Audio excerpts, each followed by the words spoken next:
নমস্কাৰ welcome back to my YouTube channel মমছ blog. আশা কৰোঁ আপোনালোক সকলোৰে ভাল, লগতে মোৰো ভাল। আজি মই ৰেডি হৈ ওলাই ল'লোঁ। এইফালে চুনুও ৰেডি হৈ ওলাইছে। কাতি বিহু আমাৰ ইয়াতে মানে ধুনীয়াকৈ কলগছ চলগছ ফুটে, চাকি বন্তি জ্বলায়। গতিকে আপোনালোককো দেখা মানে শ্বৰ্ট মিনি ব্লগৰ সৈতে। গতিকে মোৰ ভিডিঅ'টো চাই থাকিব, লগতে চুনুৰ লগত আৰু মোৰ লগত ভিডিঅ'টো চাই থাকিব। আৰু তুলসীত এয়া ময়ো চাকি এগছি জ্বলাই দিলোঁ মা তুলসীৰ নামত। আৰু আমি ওলালোঁ। এয়া চুনু আগে আগে যাবলৈ ওলাইছে আৰু মই পিছে পিছে দেই।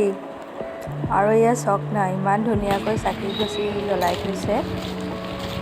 এনেকৈ আমাৰ ইয়াত শংকৰীয়া সমাজৰ মানুহবোৰে কলগছ ফুটে জ্বলায়। আৰু এয়া মোৰ ফ্ৰেণ্ড কেইজনীও লগতে ওলাইছে, চুনু আৰু ঋষিকেশ আগে আগে।